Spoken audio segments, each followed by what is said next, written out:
But I've been trying the keto diet the last 60 days, and I'm gonna be going over my experience of what happened, and I'll also be talking to you about the foods I was eating, as well as the pros and cons of this kind of new fad diet that maybe you've been hearing about lately.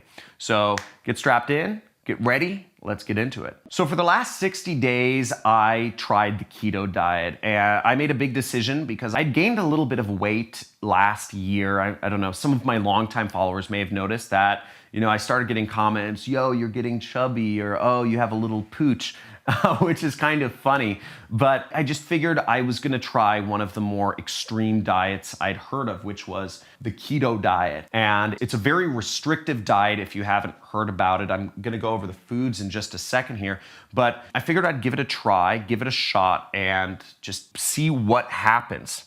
Now, if you don't know what the keto diet is, I kind of put what the good foods you can eat and the stuff you really can't eat on the keto diet on this board. So the way the keto diet works is you eat a lot of fats, okay? The diet is supposed to be, I think, 70% fats, 20% protein, 10% carbs, or something like that. But really, it's just a lot of fats right here. To really do this is you eat a lot of meats, a lot of nuts, and a lot of veggies, okay? Veggies such as, I don't know if avocado's a veggie, but veggies don't have a lot of anything in them, so they're generally fine to eat, but meat, nuts, and veggies. Whereas the stuff you can't eat on the keto diet, carbs.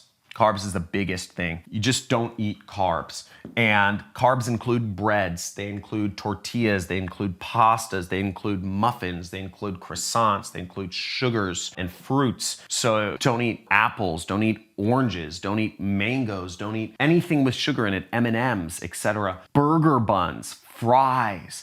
It's just super restrictive. You don't eat tortilla chips. There's just so many things you can't eat when you cut out breads and carbs, which is why keto diet has a reputation for being very restrictive. Now, I tried out this diet, and frankly, my results after 60 days, I started with a weight of 175 pounds. And just to give you a little bit of perspective, I am 5'10". Okay, so this is what I started the keto diet at, and where I ended up is I dropped 2 inches in the, no, I'm joking. Screw that out, bad joke. But I actually, after 2 months, I got down to 160 pounds. So 2 months or 60 days on the keto diet, I lost 15 pounds, which is actually quite incredible. And I'm gonna go over the pros and the cons, and I'll be going over whether I'm continuing the keto diet towards the end of the video.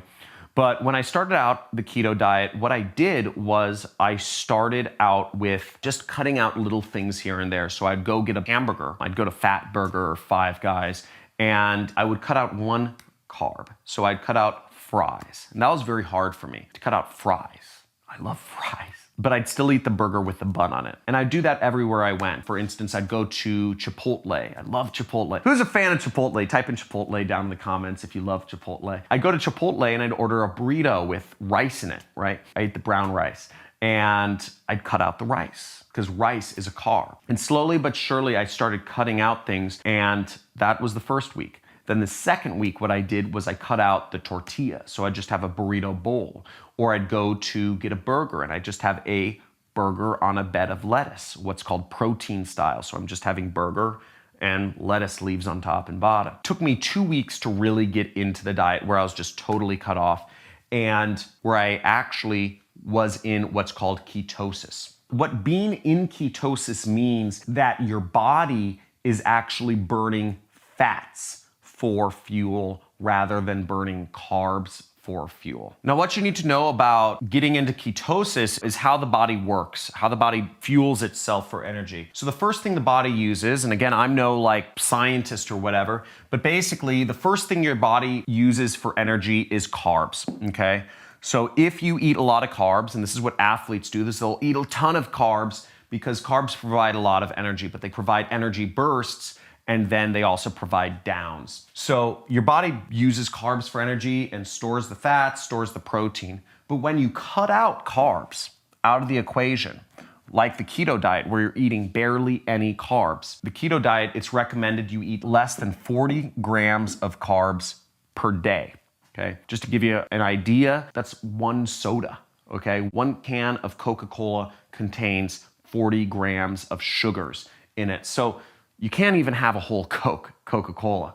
So your body starts burning fats for energy then. It's called ketosis, and you can actually measure this. You can take a blood sample or you can pee on a strip to tell if your body is burning fats for energy or burning carbs for energy. If you cut out carbs and you cut out fats, what your body would burn for energy is proteins. That's how people shrivel up and die. That's when people look emaciated, where literally their muscles start just being melted off of them because their body is getting no nutrition, right? So you gotta focus on fats and you get in this state called ketosis. So this is called the Google Jamboard. It's a new thing I've been using instead of a whiteboard. So let me know if you like it. Jamboard good, Jamboard bad. Let me know in the comments below. So I liken the amount of energy you get on carbs to being kind of a series of ups and downs. You eat carbs and you get tired, but then you get more energy. So it's kind of an up and down cycle. Whereas when you're burning fats for energy,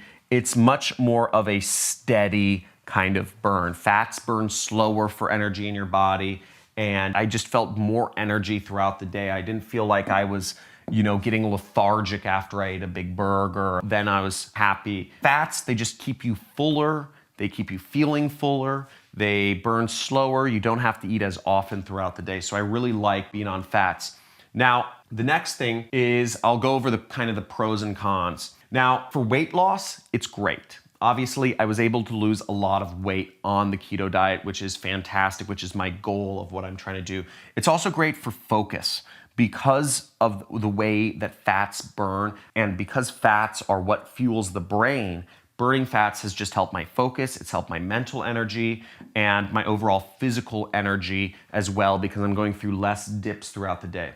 Another reason it helps focus is because it's a restricted diet. I have less things less variables to worry about. Instead of waking up each morning and thinking, ooh, where am I gonna eat for lunch? Do I want Chinese food? Do I want orange chicken? Do I want a burrito? Do I want this? Now, if I go to Mexican food, I'm eating fajitas, okay? If I go to American food, I'm getting like meatloaf or something. If I go to Chinese food, I'm just getting chicken. It's been good for my focus. I think about food less each day because I'm just meat, nuts, and veggies, just simple straight line. And the other thing I really like about it is that it's measurable. I can tell if I'm in ketosis or not. I can pee on a strip and see if I'm doing the diet right or if I'm doing the diet wrong. Whereas other diets, I feel a little more loosey-goosey. You don't know definitively if you're on or off the diet. Now, as for the negatives, the first 2 weeks of the keto diet kind of suck, okay? Going through a couple days of what is called the keto flu just makes you feel lethargic, okay? It just wasn't fun, just being super lethargic for seemingly no reason. Also, cutting out so many foods that are just normal things that I would eat every day was a bit difficult. It's also very boring. It's a boring diet. Just isn't a lot of stuff to eat. As I said, I go to Mexican food now.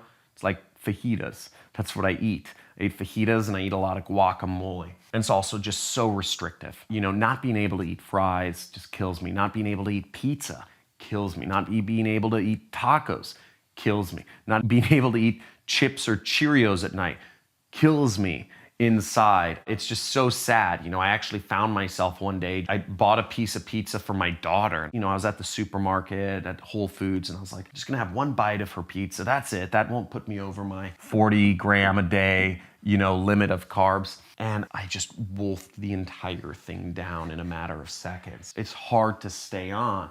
And the other thing about the keto diet is it's expensive. I found that in order to just try to eat keto, I buy a lot of nuts. So check this out. So I eat a lot of macadamia nuts. So I shop at Erewhon now, right? I don't know if anybody else shops at Erewhon, but I shop at Erewhon. Macadamia nuts are pretty expensive, but they're super high in fat. They're a great keto food. And I just been eating a lot of these. I'll eat 1 or 2 of these a day, but each of these costs like $6 each or something like that. Another thing I eat a lot of is I eat a lot of nut butter. Here's some nut butter from RX. And again, these are like $2 or $3 per pack. It's like barely any nut butter, but it's made for the keto diet. Another example of something I have a lot of his Bulletproof coffee. So Bulletproof makes themselves good for the keto diet. This has basically fat in it. It has grass, it has butter in it, and MCTs.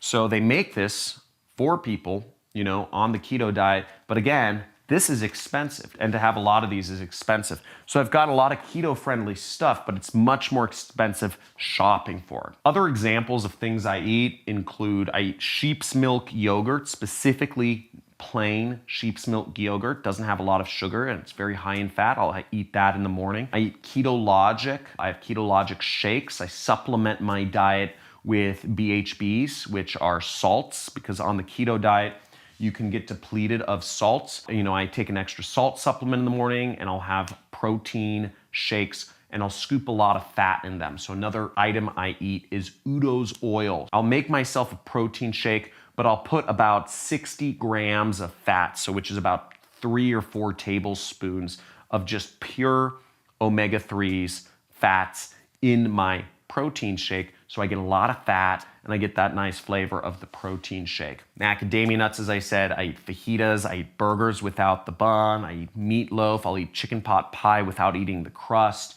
I have tomato bisque soup from BJ's Brewery, but with extra cream in it. I'll have burrito bowls. Chipotle now has keto-friendly burrito bowls. So all of this stuff, that's how I've been on the keto diet. Those are my results. If you have any questions for me about how to do the keto diet or my experience, feel free to ask in the comments.